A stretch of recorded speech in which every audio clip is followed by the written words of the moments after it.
मैं तीनों कालों से परे, मैं इसका दृष्टा, साक्षी, चेतन सत्ता। मेरी भूख प्यास को मैं जानने वाला है, प्राणों का धर्म भूख प्यास, पर मैं उसको ज्ञेय माना जानने वाला। मैं वो चेतन सत्ता मैं जानता हूँ, मैं अच्छी तरह से जानता हूँ ये प्राणों का धर्म है भूख प्यास। मुझे भूख प्यास नहीं लगती, मैं भूख प्यास में नहीं आता। मैं हूँ ब्रह्म स्वरूप आत्मा, मैं इसको जानने वाला, इसकी निंदा और स्तुति सबको जानने वाला, ज्ञेय शरीर के बारे में सब जानता हूँ। जब मेरी चेतन सत्ता जागृत हो जाती है तो मैं इसकी अंदर बाहर सब बात को जानता हूँ। पूरी तरह से परफेक्शन मेरे में आता है जब चेतन सत्ता मैंने जागृत करी। तो ये हो गया खेत, और ज्ञेय माना मैं इसको जानने वाला चेतन सत्ता। इसी में ब्रह्म सत्ता है, वही चेतन सत्ता ब्रह्म सत्ता है। शरीर जड़ है और इसमें चेतन सत्ता है आत्मा की।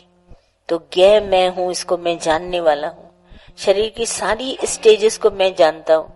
मैं अपना बचपन जानता हूँ, मैं जवानी जानता हूँ, मैं बुढ़ापा, मैं मौत को जानने वाला, मैं सब कुछ जानने वाला। आई एम सीयर, मैं इसमें देखने वाला हूँ, दृष्टा साक्षी।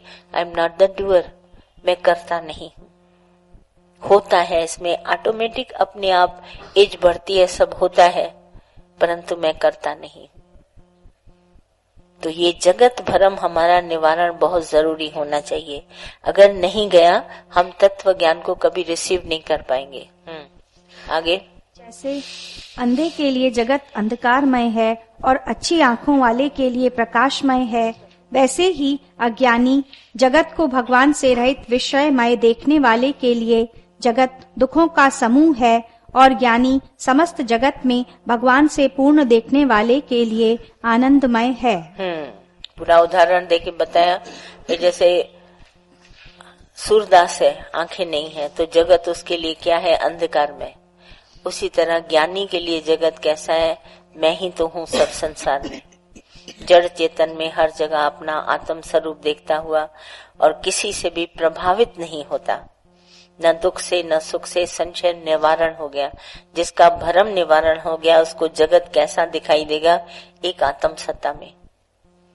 और जिसका भ्रम नहीं निवारण हुआ है उसको द्वैत भ्रम होने के कारण जगत के भिन्न भिन्न रूप नजर आएंगे।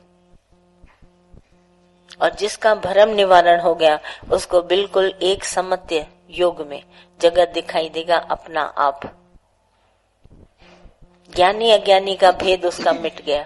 जैसे सब द्वंद्व के जोड़े गए ऐसे ज्ञानी अज्ञानी का भी भेद मिट जाएगा और बिल्कुल शांत स्वरूप होकर आत्मा को देखेगा।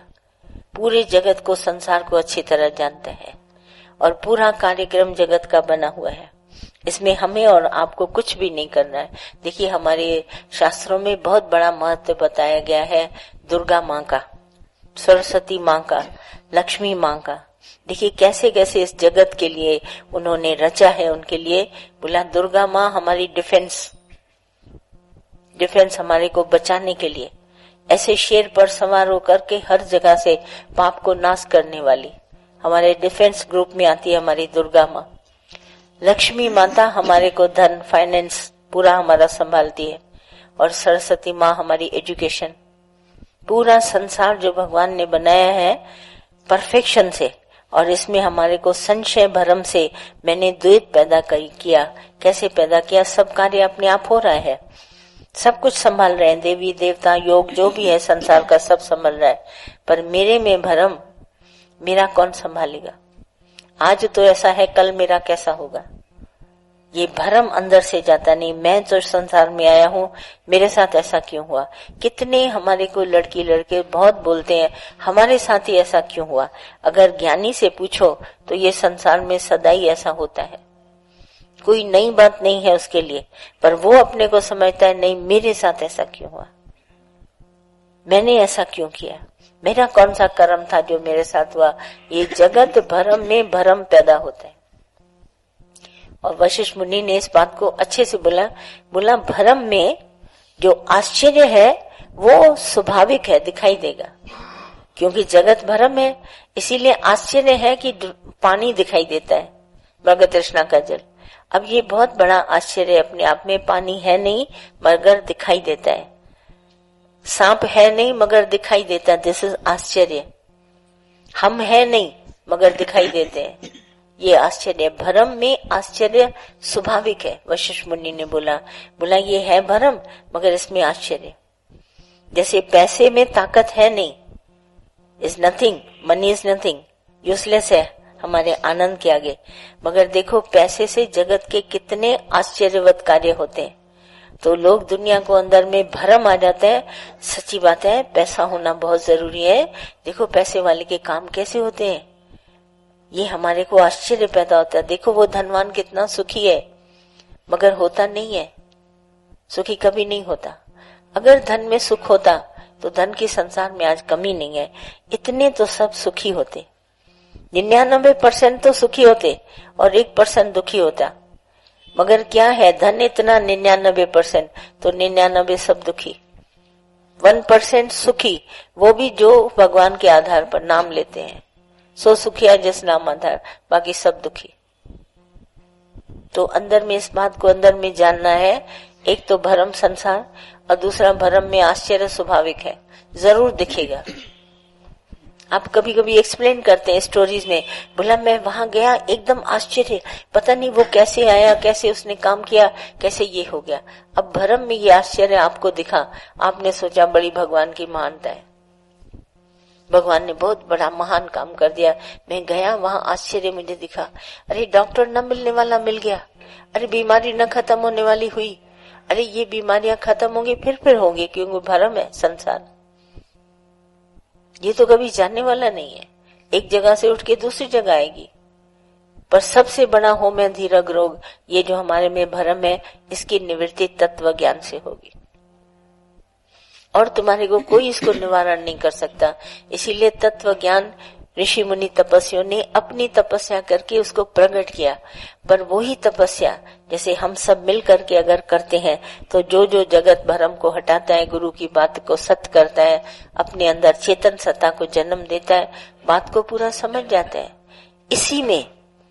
इसी में राम है और इसी में ये शरीर है। चेतन सत्ता हमारा खेत है और जो ज्ञ है वो मेरी आत्मा है। वो जानने वाली इस खेत के लिए बहुत कुछ जानती है। उस चेतन सत्ता को जब प्रकट करता है अपने आप में तो खेत उसे कुछ नहीं कर सकता।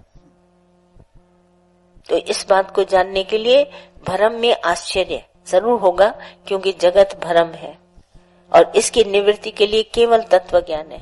तत्व ज्ञान केवल तत्वदर्शी से मिलेगा। मत भ्रम में आना कि ये वो ज्ञान सुना रहे हैं तो मुझे ज्ञान आ जाएगा, आपको कभी नहीं आएगा। तत्वदर्शी का ज्ञान चाहिए, वो हमारे अंदर जाएगा। ऐसे ही ज्ञान सुनते सुनते अंदर नहीं जाता है। सुनते सुनते हमारा मनोरंजन भले होगा पर ये नहीं मिलेगा। इसमें बड़ा तत्व समाया हुआ है। वो तत्वदर्शी जब देता है हम उसकी शरण में आते हैं। जब हम शरण में आते हैं तब ये ज्ञान मुझे अपने आप ही प्रवाहित होता है। ये बूंद सागर की उधर नहीं बरसती जगत में, अपने भीतर जाती है। वहां पर ये संशय निवारण, जब संशय निवारण हो गया तब समझ लेना तत्वदर्शी गुरु मिला है।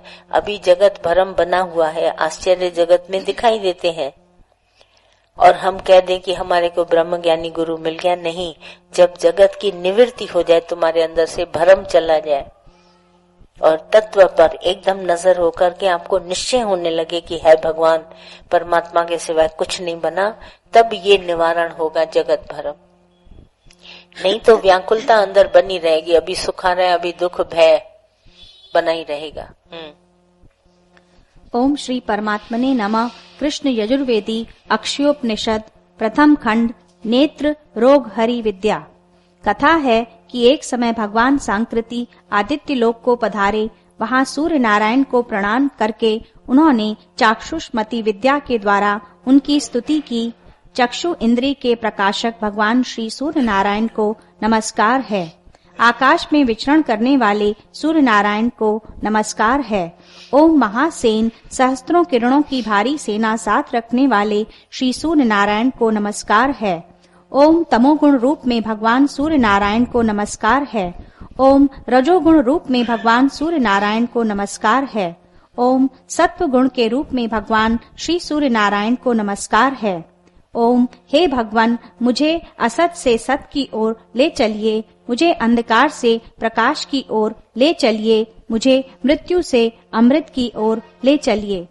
भगवान सूर्य शुचि रूप हैं और वे अप्रतिरूप भी हैं, उनके रूप का कहीं भी तुलना नहीं है। जो अखिल रूपों को धारण कर रहे हैं तथा रश्मि मालाओं से मंडित हैं, उन जात वेदा सर्वज्ञ सवर्ण सदृश प्रकाश वाले ज्योति स्वरूप और तपने वाले भगवान भास्कर को हम स्मरण करते हैं।